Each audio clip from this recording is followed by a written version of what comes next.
Happy Friday, guys, and welcome to another episode of Let's Talk Dubs. I'm your host, Bill T. Well, some of you guys have been out there for a while and have been paying attention to. We're all on YouTube and we're checking stuff out. And there's a video that came up recently that was fairly viral, and I'll play that video for you guys right now.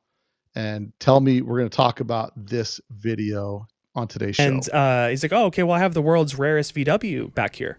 And he's like, "You want to see it?"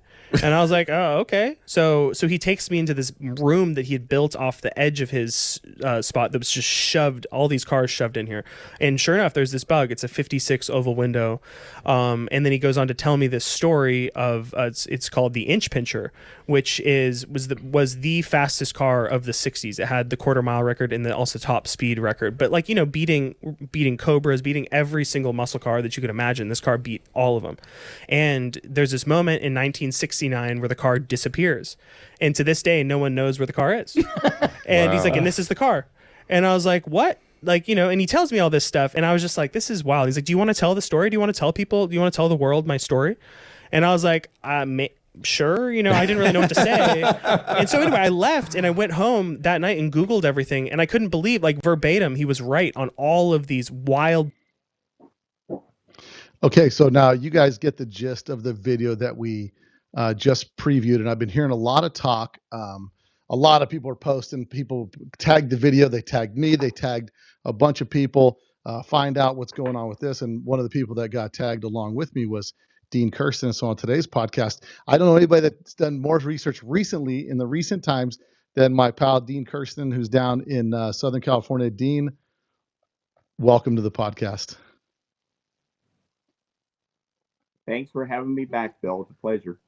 Well, we're breaking a record now. You're the most frequently returning guest on Let's Talk Dubs. And the primary reason I reached out to you is I know that you and I spoke when we were in Europe, and you're telling me about a book that you're writing, and it's not just an EMPI book. It's about like the whole Econo Motors thing, right?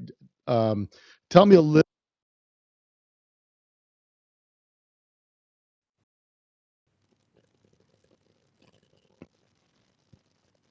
Can you tell me a little bit about the book that the book that you're writing soon? Sure. So ever since I got to know Daryl Vitone before he passed away, I've just been fascinated with the whole scene that Joe Vitone created. And Joe was quite a businessman. He looked upon the world in such scope. And as many of you know, he created EMPI. He had Econo Motors, the dealership. He had Econo Datsun. He had numerous businesses. And so the more I got to know Daryl and Dave Andrews, um, the more I wanted to find out about this empire and the effects that it had on the VW industry. So that's where my background has been for the last few years. And it's the more I dig into the history, the more intrigued I get with some of the accomplishments that Joe Vitone did and the amount of products that came out of EMPI back in the late 60s, early 70s. And so that's where I've been spending a lot of my spare time is to writing this book. And it's about EMPI, it's about Econo Motors, and it's about Riverside in a lot of ways because so much of these performance parts in businesses started in Riverside. So that's kind of the scope, but the more I get into it, the wider the scope has become because the tentacles into our industry are quite huge. Yeah, I think that's one of the things that, since I've been doing the podcast, I think this will probably be episode 285 or 286. Since I've been doing the podcast, it's, for me, it started out as just like a conversational thing about Volkswagens and maybe it was going to be current modern event. But the more I started digging into history and the more, what was interesting is you kind of get a timeline of what's happening, like manufacturing. When I did the podcast with Otto Haas, well, his name escapes me right now. But when I did the podcast with him, there was so much. Rosevear. Right, Ron Rosevear. When I did the podcast with Ron, there was so much about private labeling, distribution, like so many of these nuances that were kind of new in the marketplace, or like they were big corporate ideas that were all done by these small Volkswagen guys. And what was interesting is you see how that affects the hobby on different levels. And so we can do a whole separate podcast on that and the way that the Volkswagen, I mean, in a nutshell, Gary Emery's dad, Neil Emery, famous hot rodder, bobbed the front and back of a Bug to make it an off-road thing, then becomes the birth of the Baja. Yep, So like yep, how hot absolutely. rodding, Yep. there's so much intertwined that it's just insane. But the main reason that I've got you on here is we spoke a little bit. I sent you this clip. I said, hey, have you seen this clip? What's going on with this? And you were just excited. You said, man, this is an interesting thing. And so there's a lot to unpack here. Yes. And I want to give some credit to those guys on the podcast. And it's I think the podcast is something to do with Tulsa and the guys out of Ventura that does this, that they had on the podcast. And so there's a lot in the statement where I thought like, wow, I never knew that there was an inch pincher that was missing, and then layers and layers of this stuff. So why don't we start with your impressions when you first saw this video and how kind of it all came together in your head with respect to, as you started saying certain things, it just popped things into place. Okay, sure. So the main player in this story is a gentleman named Blaze McFadden, but unfortunately Blaze passed away here unexpectedly earlier this year. He was based in Ventura, California, VW enthusiast, and I'm sure an automotive enthusiast for many years. And a lot of us knew him through his sales of parts on the Samba and eBay, and he had quite a presence in the Ventura area. And I first met him, I think we figured out around 2005, and it was at the VW Classic when it used to be at Irvine Meadows. And I was on the ladder covering covering it for the magazine. And this guy comes up to me and goes, he knew who I was, and he says, how would you like to see the inch pincher? And so obviously he got my attention. And it's some of you remember that back in 2005, the Classic, all the cars were lined up. If all the oval windows were together, all the splits were together. And so we walked down this row of oval windows and we came across this kind of a bluish purple oval window. And he says, that's the inch pincher. And so he kind of caught me off guard because I was expecting anything but that car. And he went on to create this story that somehow or another, Dean Lowery, who worked for EMPI up to 1968, had taken the real inch pincher, taken it home for whatever reason, and replaced the body. And then they repainted it. And then that car has its own history through filter dynamics and into Mexico City.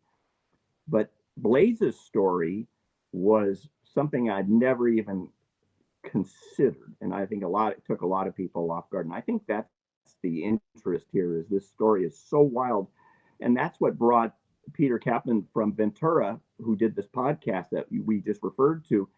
He's a great storyteller, and he loves people. He knows a good story when he hears it. So he lived up the street, or they had shops on the same street in Ventura, and he got to know Blaze. And if nothing else, he said, boy, Blaze could tell one hell of a story. Right. Now, Peter's not a Volkswagen guy, but he knew a good story when he heard it. So he proceeded to do interviews and tape Blaze telling this story. And so that's kind of how the background came, how Peter got involved with Blaze and him retelling this tale of the inch pincher being lost, found, hidden. And so there's quite a story behind it. Now, so what he says the story is that Dean Lowery, who was the guy who raced the car, is that correct? Yeah, for the most part, it was actually Darrell Vitone's streetcar, and so it was Darrell's streetcar. So both of them shared the driving, but through the mid '60s, Dean was older than Darrell, of course. He was the primary driver, and he got most of the publicity. He set most of the records, won most of the races. So most people identify the inch pincher with Dean Lowery.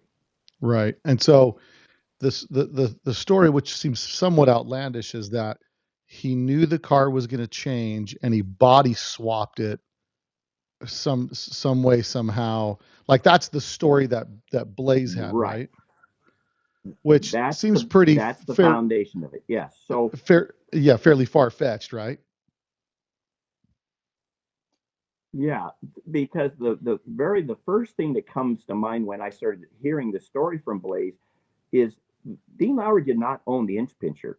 It was Darrell Vitone's streetcar. So yes, Dean was the head of EMPI R&D through that period of time, and he worked on it probably more than anybody. He drove it the most, but it wasn't his car. He was an employee for Joe Vitone and EMPI at that time. And so for him to take upon himself to say, I'm going to save this car because we're going to end up cutting it, lightening it for the 67 season. For him to take upon himself, I'm going to save this car and take it home to his house in Riverside and substitute another 56 body and then proceed to put that back on the original pan, do all these modifications to it, and then go back into the Econo Motors body paint shop, paint it orange again, re-letter it, and then create this new life all the time, him having this body stored in his house. That's Blaze's story. Right. So I guess to understand this, let's start maybe with what is the known history of that car, of this particular car, and with you knowing that, how do we look at this and say, well, it's next to an impossibility for this to be that car, or there's a possibility it can be there? Okay. So the Inch Pincher car, which was Darrell Vitone's street car, came in as a trade-in around 1959, 1960, and it's the reports that I have gotten from Joe. It had over 200,000 miles, so it was well driven for the few years it was on the road. It came in as a trade-in, and in the early part of 1960, that was Darrell's 16th birthday. So I believe it was a birthday present from his dad. And so I believe too that they painted it orange at Economotor because they had an in-house body shop there, and gave it to Darrell as a birthday present. So that became Darrell's street car through the early 60s. But having the car parked at EMPI day after day, every time they wanted to do any R&D fitting a part, Darrell's car was the guinea pig. They would pull it out of the parking lot, put it on the hoist, and put the different parts on it and go out and drive it. And then they started racing it around 62 at Colton or Fontana, and actually doing some quarter-mile testing. And at that time, Dean was doing Darrell was doing some of the driving. So this proceeded, and as we get Pat in 63, 64, the car went to NASA with Dan Gurney driving it. And so this car went through a lot of different configurations of engine performance, gear ratio performance, suspension performance. But up to about 65, 66, it was pretty much all stock as far as the body. Steel fenders, steel hood, deck lid. They hadn't gutted it. About the only serious modifications were, I think they had a gauge cut in the dash, and there was a roll bar, and they put different seats in it. That's about as radical as they went. But as you got into around 66, that's the first time you started seeing fiberglass fenders put on the car to try to lighten it up. Because when they were running H or I gas in NHRA, they're running a pound per cubic inch. And so they're always weight conscious to try to get as close to the minimum as they could. And so the car up to this point was stock, other than maybe fenders.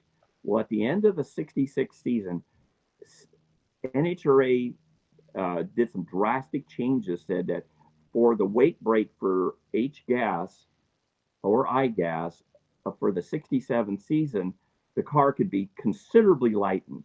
And that's the turning point of this story, is that they, from a stock floor pan to a stock front beam, the oval window, rear window, everything was going to be changed at that point.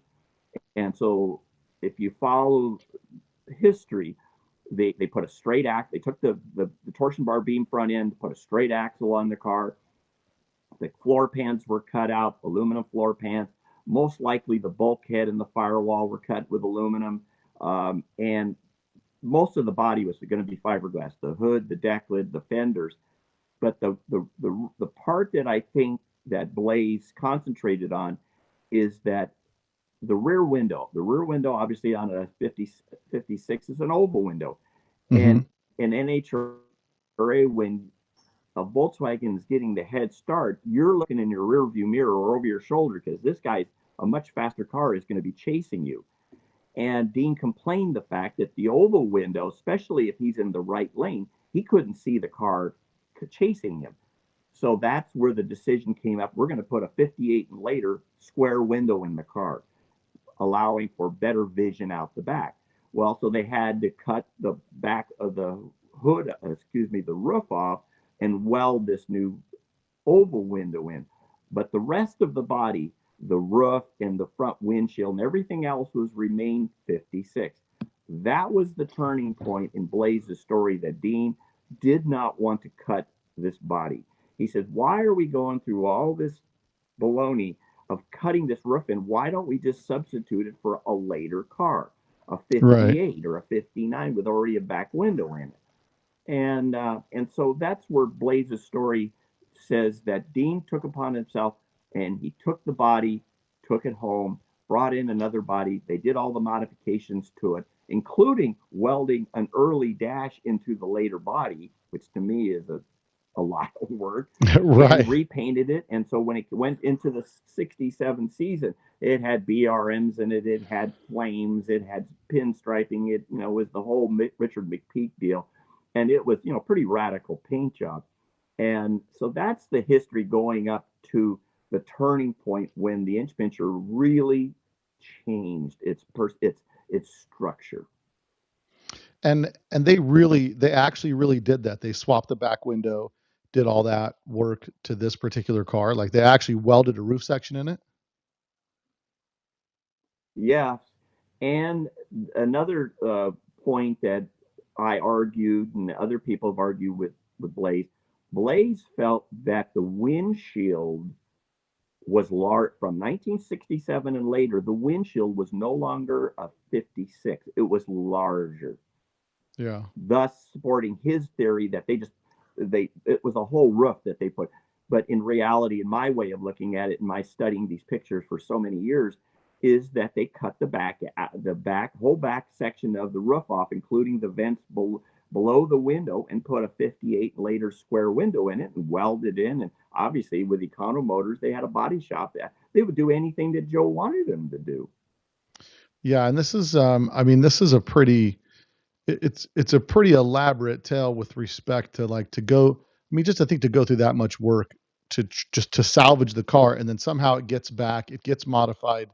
Daryl never, because I don't care what, even if it's the race car, quote unquote, if it's your car, it's still your car, right? So if somebody decides to body That swap it and you get in your car, you're going to notice the little things, the chrome on the dash is not crooked the right way, or absolutely. that to Yeah. me And so is. one of the questions I had for Blaze, Mhm. go ahead. Oh no, that's just good. I was Those are going the to say things to that was the. No, go ahead. the question that I had for Blaze is that when so we're talking like 2005, 2006 as far as I think we did that my first interaction with him is that he was so adamant about this story that he really felt that he had found the holy grail in this bluish purple car, which we'll talk about in a minute why it was purple. Is that I said, Blaze, at that point, Daryl was still alive. Ken Lowery was still alive. The Chalet brothers, Lee Layton, all these guys that were there were alive. I said, if you really want to unravel the story, call Daryl. He'll tell you. And he was there. The point you just made, he would know if that car got swapped because he was they were both in the Econo Motors building on Roberta Street every day. He would have known if all of a sudden that this when they didn't cut the roof off or they did cut the roof off, he would have known that was his car. And I agree with your point on that. Yeah, there's a lot of different things that just make it kind of seem a little bit out there, but is there an actual mystery that no one knows what happened to the Inch Pincher? Like, what was the reason for the Inch Pincher 2 and all that? What was the sequence? Okay. Okay. So Dean Lowery left EMPI in, I think, September of '68 to start Dino Dinosaurs. So Mm-hmm. at that point, it was the Inch Pincher 1. It had the flower top on it at that time, or pretty close to that, and it was 100% Daryl's car. Daryl was now the head of EMPI R&D at that point, and so they moved EMPI R&D from Roberta Street over onto University. So they gave Daryl his own place just to work on that car and to work on the few customer cars that he had, and that that continued on till the end of the '69 racing season. At the end of '69 racing season, I think Daryl wanted to make a change. He could see that chop topping and making the cars more aerodynamic was what was the way to go. So he had a 58 or I think a 59 body, sunroof body, chopped at Economotors. There again, they would do anything the Fatones wanted. They chopped a new body for it. And in December of '69, the Inch Pincher 1 body was removed off the pan and put in the back shed over there on University, 1600 University by now. And Hmm. they put the chop top body on it.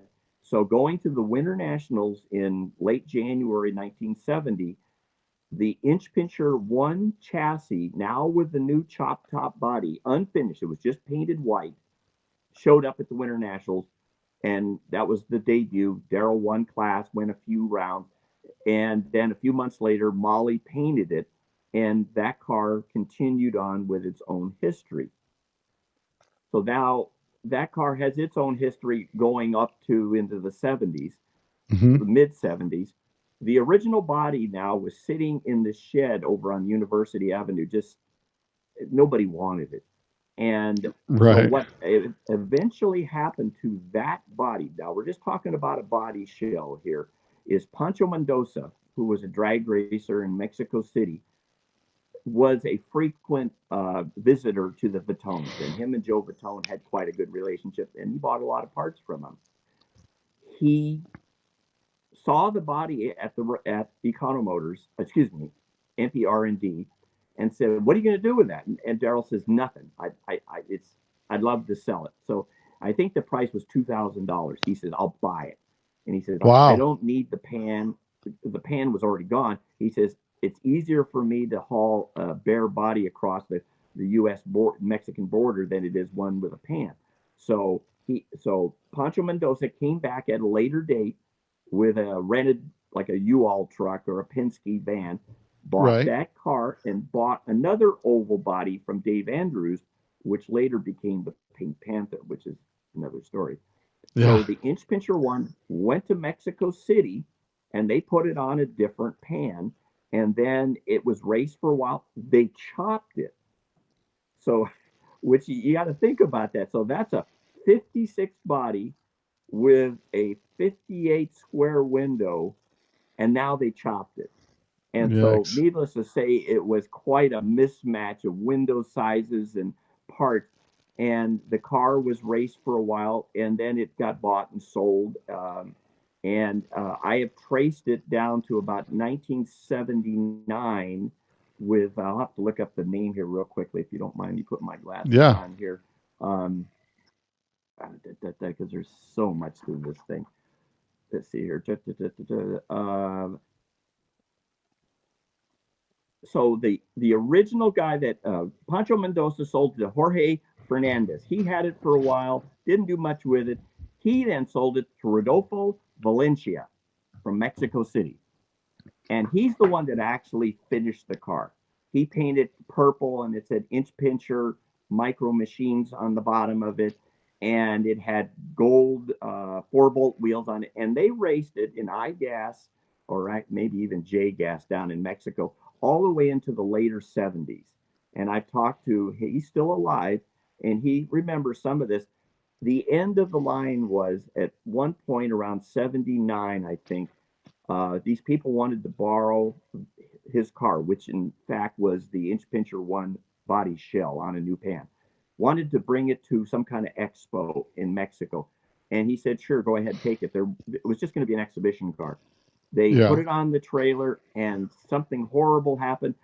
It fell off the trailer, destroyed the car. And so when they brought it to him, they basically cut it up into pieces, and that was the end of the Inch Pincher 1 body. So, and a lot of the other half of the story, that's all been fairly verified by the guys that are still around. The guys from Mexico still around. Yeah. Rodolfo is still very much alive, and he's like 83 years old, and his memory's fairly good. And so him and Pancho Mendoza, I've been able to piece this together. And I have quite a few photographs of not of the crash, unfortunately, but the way the car looked when it was purple chop top with the new lettering and the gold 4-bolt wheels. I've got quite a few photos. And that is the history of Daryl's original body. Now, the floor pan has its own history. Yeah. So now we're going back to the early 70s. So now it is the Inch Pincher 2. It has the chop top body with the Molly paint job. Mm-hmm. So it was Daryl's car. Hold on one second. When you say Molly paint Sure. job, what does that mean? Molly was a custom painter in La Habra, California, very well known back in the day. Did a lot of stuff for Yamaha and Kawasaki, and he was known for candy and freehand paint jobs. And him and Harvey Weidman painted the Inch Pincher 2. When they got the body, it was just painted white, and they were the ones that put this multicolored paint job on it. And then Richard McPeak did the lettering on it. So that's who Molly was. He was a very well-known painter, custom painter in the time. Okay. Yeah, I just wanted to clarify for guys like me or some of our listeners that don't know the lingo, just to make sure we're all connected with that. Sure. So what happened, a big thing in history that happened was in spring of 1970, Joe Vitone sold EMPI to Filter Dynamics, which was a major change. And a lot of people didn't see this one coming. And part of the deal with Filter Dynamics, they wanted the Inch Pincher 2. They wanted that car for marketing purposes. They wanted to continue racing it. And so for whatever reason, Joe sold him the car too. And Daryl had nothing to say about it. And Daryl was extremely upset. And I've often wondered, didn't he legally own the Inch Pincher 2? Right. And the more I've looked into it with Russell Ritchie, who owns the double cab, the race shop double cab, we were looking for the paperwork on that particular car. And I was curious, how did Joe Vitone register these cars? And in the case of the double cab, it was registered to Econo Motors, with Joe Vitone being the one and only signer. And I believe that Daryl's car, his 56, when they bought it back in 1959, 1960, it was never put in Daryl's name. It was put in for convenience sake, and that they would take care of the registration in-house, that it was put into Econo Motors, and Joe Vitone was the sole signer. And I think that's the reason Daryl had no say-so. Joe was able to sign it off and hand him the car. So that was the turning point on the Inch Pincher 2. But as a caveat to it, Lee Eliminators wanted Daryl to continue racing it. And Daryl had mixed emotions. Obviously, he would love to get paid to race, but not under their call. He wanted to be in control of everything. And so for one season, for 1 year, him and Jim Bentley went on tour with it to race it in the major national events. But he also had to make visits to retail stores and speed shops along the way, which he absolutely hated. Yeah, didn't like being that lasted till. Go ahead. Oh, didn't like being the dog and pony show. Not Daryl's. Absolutely, he hated it. He was a drag racer. He just wanted to race, and he didn't want to do all this other stuff. So that lasted. So Daryl pulled the plug on it, and that's when the Carlson brothers started driving and racing the Inch Pincher 2, and then Rick Johnson got into it, and that lasted till the end of the 1973 season. And the end of the 73 season, they would have normally brought the car back to Lee Eliminators back in Edison or Cleveland, Ohio, and started the new year. Well, when they brought the car back, they said, guys, we're done. That is the end of it. And so that was the end of Lee Eliminator's racing, the Inch Pincher 2. It went up for sale in National Dragster a few months later, and it was eventually sold to Dennis Doherty at Mother's Performance in New Jersey. And Wow. that's where the car ultimately went to. Now, Lyle Cherry looked at it. He almost bought it because it had 2 spare engines and stuff.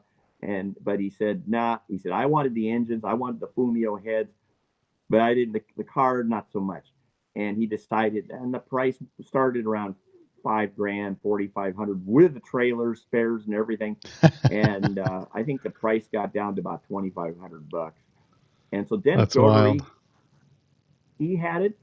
He raced it for a while, not being competitive at all, maybe for a year or so. And we've just recently found some photographs of what the car looked like when it was under Mother's Performance.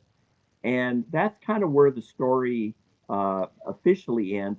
The story that I got from Bill Mitchell, that the car got sold to a racer in Minnesota, and it was drastically changed, possibly even took the Volkswagen motor out of it and used the body as a gasser, and the car was demolished in a racing accident. And as far as I can tell over the years, that's the end of the Inch Pincher 2. So the Inch Pincher 2, there's still technically a mystery with that car, to the existence of that car. Yes, I have Now, yet to actually talk to somebody in Minnesota that confirmed that part of it. That's true. so then that brings us to the purple car that's owned by Blaze. Yes. So, Okay. So the story continues now is that when Dean Lowery left EMPI, he started Dino Dinosaur with his brother Ken in Santa Ana. And that lasted for a few years, and then it turned into DDS, and Dean left and kind of went off in it. So with DDS was more Ken than it was Dean. During that period of time, they had a working relationship, and I've got to look at this, with a guy named Bob McGinnis. And Bob McGinnis worked for Jerry Magnuson. And Jerry Magnuson is known for superchargers. And Jerry Magnuson and the Lowerys were good friends. And Jerry did some tooling and machine work for them. And their work relationship was very tight. The story goes that Ken said that he would build this Magnuson, excuse me, I'm sorry, Bob McGinnis, excuse me, a street car. So this 56 body was brought out from the garage, and he started modifying it for McGinnis. And so they painted this kind of bluish purple. And the most important thing that traces this car back to Ken Lowery is the etched windows. And even today, if you look at this car that the Blaze's estate has, is that the quarter windows have the Dino Dinosaur logo etched in them. And that's something, yeah, there's a picture of it now. Very unique. And according to Ken Lowery, they made a few sets of these quarter windows. And those glass were put into this particular car. And it had Dino wheels on it and a bunch of engine parts. And the story continues is that the long block in this car was the engine out of the Pterosaur Bonneville car, which I did not know until Peter told me this the other day when I talked to him on the phone. And I thought that was fascinating that engine could be traced back to the Pterosaur, back to Bonneville, which was 1970, 71-ish. If that's the case, then that motor would have been a 2074, not a 2180. And it would be interesting if they ever take that motor apart to look at I'd be interested in what kind of a crank it is, and it would have NPR 92s, obviously, and the cam, maybe an DDS 130 or something, that it could be traced back to the Pterosaur. And so this car was being built for McGinnis. McGinnis supposedly took possession of it. At some point, he passed away. The car was put in storage, and Blaze purchased it. So now, this purple car that was built, if we're saying it's a Dino dinosaur car, did this car have a supercharger in it, or it was No, just naturally aspirated motor that it was was going to land? naturally aspirated. Yeah, it was just not the engine. If we go back to the pterosaur story, it would have been had dual 48 Webers on it. But I think this was just the long block because when I saw it, it had a bunch of bolt-on. I don't think it had dual carburetors. It had a bunch of purple painted pieces, which the Lowry's, Chalet's the only one I know that painted parts purple. And it was, I think that was Blaze trying to make it look more Dino-ish. Um, the other thing is too is that if you follow Blaze's story, the pan and the body on this purple car do not match, and that is a fact.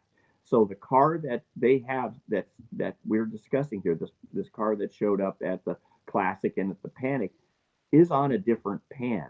It's just the body that we're talking about here. Hmm. So we can conclusively say from your research and the work that you've done, I mean, bottom line is the car that he has is not the mysterious inch pincher, the 56-inch pincher that's been missing forever. And what's even, I mean, based on what you know, unless, I mean, obviously, if the family was like, we really want to find out if this is the deal, well, then you could, I mean, now they've got technology now where you can ice blast something and you can just take off a layer of paint at a time without doing any damage. And there would be some remnants of orange paint or something, right? Exactly. Good point. I'm glad you brought that up. Believe it or not, there is remnants of orange paint on this car. There No, are get out of chips here. in. Now I'm not kidding you. I mean, this is just part of the story, but I've actually seen it, so that is true, and that's another thing that Blaze hung his hat on. Is the car was orange, or at least parts of it, at one time? Hmm. Well, I think it makes for a great story, and I Yes. think even more interesting is, the story of characters like Blaze and people like that, where shoot, if I'd have heard of this guy a year ago, or before he passed away, if I just had 5-minute conversation with him, I'd have been like, we got to get you on the podcast because I love the stories. I love to listen to the storytellers. I love to see how things come together because there's always remnants of truth here and there, but it's always people get mixed up, Yeah. right? It could be something as simple as he bought this and it used to be the Pterosaurus, but the guys were familiar with both cars and the guy that sold it said, it was the Inch Pincher or one of those cars or something like that. And then that just snowballs into a whole different Yeah. Yeah. story. So I don't know. It's I I actually I actually told Blaze. I also told Peter, the one that did told the story on YouTube, is that I just think that his family, I think his brother's the one that was holding on the estate, is that they just forget about the inch pincher story. Just let's put that behind them.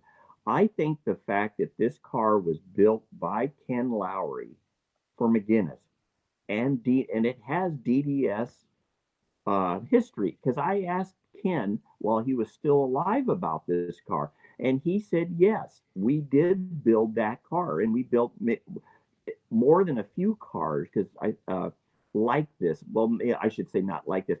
They built some street cars with performance engines and stuff in it. So this car can be traced back to Ken Lowery. So, and I think that's the real history of this car. And if it does in fact have a motor that it resembles the Pterosaurus motor, even better. And I think the car, whether it's orange underneath or whatever it is underneath, I think that this right. car has value. It's not worth, $50,000 what Blaze wanted for it a few years back. Sure. What it's worth is who knows. But I think somebody could restore this car, and some of it you're going to have to kind of wing because you don't know exactly what Ken did. But you could put Dino wheels on it and build a nice street motor and with IDAs with Dino manifolds and Dino parts on it and put a custom interior. You still got the etch glass, and it would be a historical car. It's a street car. It's not a drag car, but it to me it has no connection with EMPI or the Vatone, but it does have history with the Lowrys. Yeah, there's definitely, and that may be the shame of the story, right? The history of this car, which is fairly unique in and of itself, is getting buried by the tall tale of it being the X inch pincher. Yes, yes, I agree. I agree. So, and here's the problem every time I talk to you, Dean. Every time I talk to you, I think, oh, that's another podcast. That's another, like, just because some of us young guys, okay, and young guys, I'm 52, right? Most people would not consider that young. And I got in the scene in the 80s. So all this stuff, all the land speed stuff, all the drag racing stuff, the H gas, all that stuff, it's not stuff that we kind of grew up on, but you guys grew up on it because it was what was happening, all that stuff 20 years before we got into it, right? 10, 20 years. And it's like every time when you just said the thing about the Pterosaurus, I'm like, man, we could do one podcast on just the evolution of Volkswagen's entering into land speed record of stuff and boy. what the mode. I mean, that's an hour conversation by itself just to go through a simple timeline of who was the first, who took the record, and without even because land speed stuff is like I'm the first guy to do 120 mile an hour with a cigar in my hand. Everybody comes up with every caveat to make a different class, but I'm just talking in general with as close to a core Volkswagen as you could, because when you say like 2054, for a land speed car, it's crazy. Yeah. It's like these little displacement motors that back in the day before they had the big cylinders and huge heads and all stuff, they would just shave weight, crank compression, and get the biggest of whatever they had. So I don't know. Again, every time we talk, in my head, I'm just like another podcast. That's a whole nother, because you've done Yeah. so much work in compiling this history that it's due the time allotted to sit. I mean, we've talked about this. We've been talking about this for 42 minutes right now, and this is one story about one car. You know what I mean? And I find it fascinating because yeah. when you bring up the name Magnuson, right? So is that the same? I'm assuming it's Magnuson Superchargers guy, like the guy that. That's it. Do you see what I'm saying? Same guy. Yeah, since I've been a VW guy in the 80s, the only supercharger I remember ever seeing was either you had the Judson or you had the Dick Landy, right? The one that came out in like the mid 90s or early 90s. Right. But Right. Magnuson, who's synonymous with any type of V8 supercharger, he kicked around a Volkswagens, Yeah, because Jerry Magnuson and the Lowrys were really close friends, and they working relationship, and their shops were real close together. And at the Chalet, Paul and Mark did really bring in a lot of background in because they were there at Dino's at that time. But yeah, there's a lot of good connections there. Absolutely. Yeah, no, it's incredible. So I think so. We're saying if you have to put a percentage on it, if this is the inch pincher, what is the world according to Dean Kirsten? Your percentage that this is the inch pincher is what? 10%. and that's giving 5% on the scale, like a little thumb on the scale there, a little more. And the reason I'm giving it 10% is there's some orange paint underneath. That's my 10%. I tell you that, and I even brought that up with Blaze when I saw the car at the Classic back in 05 or 06, whenever that was.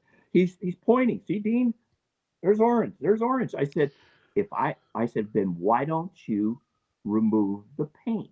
I said, like you were saying, they have either chemical ways or there's a lot of different ways that you could take that layer of bluish purple and maybe a layer of primer and carefully get it down. If the car truly has inch pincher history or roots, you could, within an hour, you're going to know. And I always told Blaze that. Yeah. And he would not do it. Oh, no, I can't do that. There's too much history now with the Lowerys and all that. I go, you can't have it both ways. It's either one or the other. Well, at least this point, if the family were to hear something like this, said, hey, I think you'd make for a great episode like Geraldo's Al Capone's Vault. Remember Al Capone's Vault? We could do the same thing with this door, right? Just get everybody to a live stream and then just start blasting it, go into the history, and then layer by layer. That's funny. So one thing I will mention that when I talked to Peter Kappen, the guy that interviewed Blaze, I talked to him for about an hour, and I got to really like him.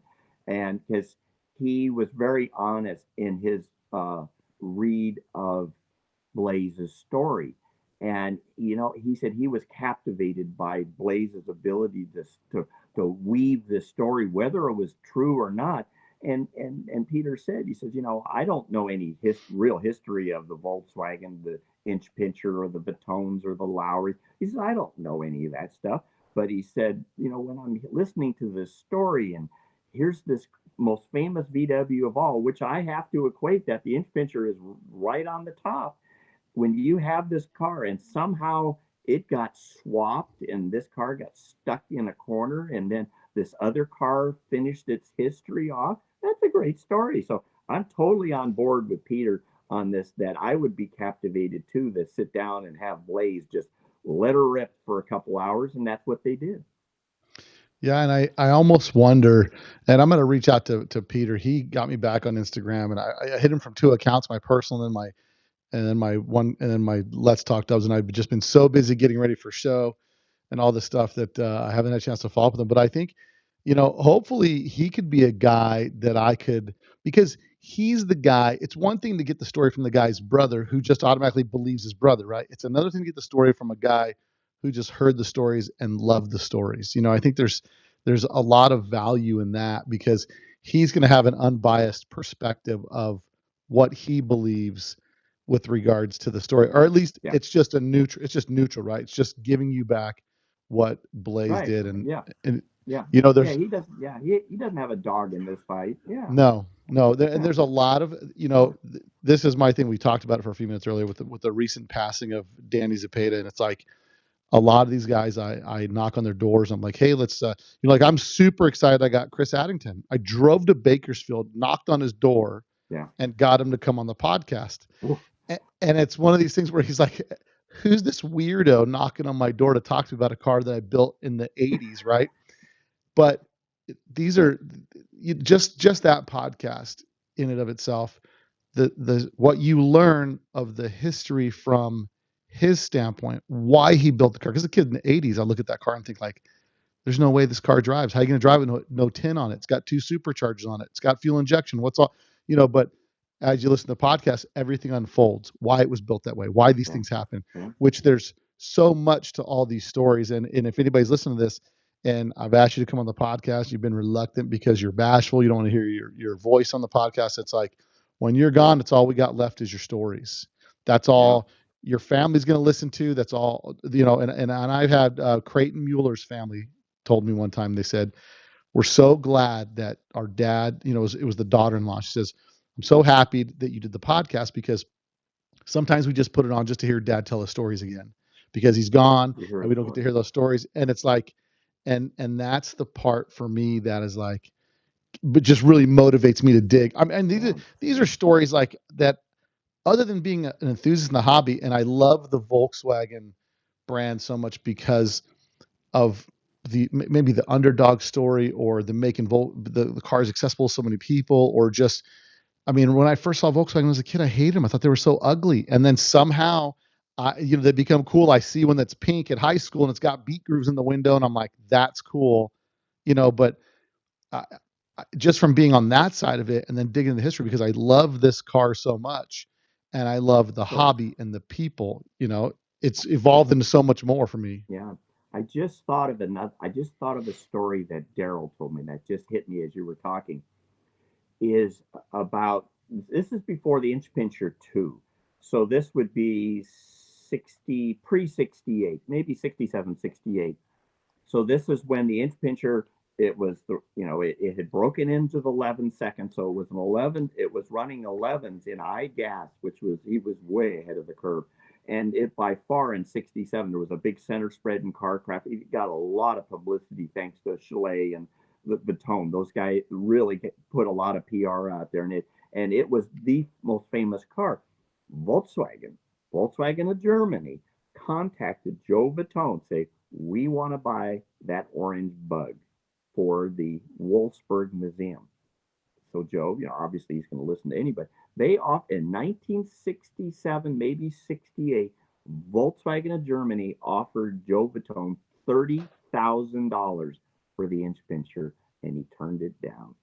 Wow. That is so much money. I mean, in what year? 19 what? 67, 68, somewhere in there. A house was $18,000, a home. Yeah. Yep, and he Wow. turned it down. Well, what's so crazy is I only know that I only know the EMPI story from afar, right? The overall story, and in my head, what I see happening is corporate buyout. You know, um, Joe sells it just in the nick of time as Volkswagen is flipping the model and nothing carries over to the new model. Sells it for maximum dollar. Filter Dynamics is like, yep, this is another pipeline right into the import market. And then the Japanese imports start to dominate the Volkswagen. All this stuff starts to evolve at the same time. And then Filter Dynamics, just as a business move, goes, yeah, let's ditch this brand. We squeezed all we could out of that lemon, and let's just move on. And so much just goes with it. And maybe the fact it's interesting you said that, right? Because I'm thinking in my head now, with Joe being who he is, to sell filter dynamic impy to Filter Dynamics and not to sell the inch pincher to Volkswagen dozens of years earlier for a substantial amount of money. He must have, just the fact that he devalued the bug so quickly, he's like, yep, take it with you, take the inch pincher, take it all. He must have knew this was coming down. You know, I mean, especially if he's the first guy to know, right? He owns a Datsun dealership. And he's just looking at sales numbers and he can see this is going the wrong way. Yeah. Now, the one thing in your story I will correct, and to add to it, is that the sale of EMPI to Filter Dynamics was a stock, was all in stock. And from what I understand, there was little or no money changed hands. And So there was that Joe could not sell or trade the stock for X amount of years. He had to hang on to it. And by between 1970 and the end of Filter Dynamics in 74 ish, and within those 4 years, the stock went all the way down and crashed, and they filed for bankruptcy. no way. See, I don't even So know he that got, part of the story. yeah, and he got basically nada out of that deal. Wow. Well, Yep. listen, there's what's so wild is you think this is such a short story, and this story of the legacy of Impy, just from this point, we could do another solid 3 hours Oh on my the God. next 10 years. From if you're saying 1973, what time's it? What time? What year they shelf Impy? Filter Dynamics filed for bankruptcy in 74. Okay, so from 1972 to 74, they own Filter Dynamics, or Filter 4 Dynamics years. Yeah, owns 4 Impy, years. right? So from Yep. 70 to 74. Yep. Now, if you just go from 74 to 84, that's a 2 hour conversation about Impy. 2 hours. There's layers of it, Oh, yeah. transitions, like all kind of stuff. So we'll save that for another time. But Okay. Dean, Okay. I definitely appreciate you coming on, and I think it's a fascinating story. This is what I love about this. You know, when I first started this hobby, I thought, how many podcasts could I do on Volkswagens? And the truth is, Yeah. like, especially if I'm digging into history, it is literally endless. Like Oh, it goes on and goes on. And whether it's small companies that started manufacturing something for a Volkswagen that blew up into massive companies that wouldn't be here today if they didn't see the opportunity to sell a part they thought was cool to a Volkswagen, yeah. which gave them the Yeah. capital to just skyrocket, you Yeah. know? So MP started with valve guides. That's yeah, how MP started, just doing replacement valve guides for the early motors, because Volkswagen said you got to replace the head. You don't. We're not going to mess around with valve guides, and that's how MP got started, with a simple silicone bronze valve guide made at Flaybob Airport. well, when I did my podcast with Joe Horvath, he said the guy worked for Hudson that came up with that on how to swap the. I forgot. I don't know if the guy's name was Flacco or there was. Yeah, it was one of the owners of Flaybob Airport. Yeah, he's the one that they obviously they could measure a Volkswagen valve guide and they can make it, but it was the material, and it was Right. it was Flaybob's brother, I believe, that came up with, no, it's got to be silicone bronze, what we use in aircraft. That's the only material that's going to hold up, and he was the one that put the deal together with the material. I may Yeah. be wrong. I know Flay Bob is involved. There may be another person. I may be wrong on who came up with that.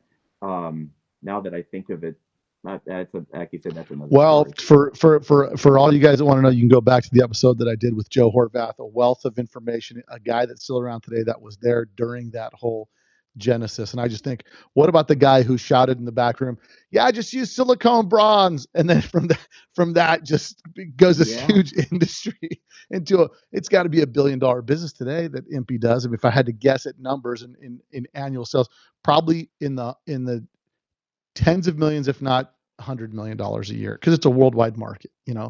So it's crazy. Dino, man, I appreciate it. Again, every time we talk, I just keep thinking, because as you're talking in my head, I just have a documentary going like, man, this is Yeah, so crazy. I hope for Blaze's family's sake that they sell it to somebody with the idea that it's a Lowery project and it gets restored to give the Lowrys the nod for that car. And that's Yeah. what I hope ultimately happens to the car, that somebody gets it and realizes the value in it, and that it continues on, and and somehow Blaze and wherever he is go, yeah, that's cool. Yeah. No, I dig it. I dig it 100%. Well, Dino, thanks again, man, for coming on, and All we right, my will pleasure, Bill. we'll do Always it a again, fun brother. deal. All right. Okay. See ya. Yep.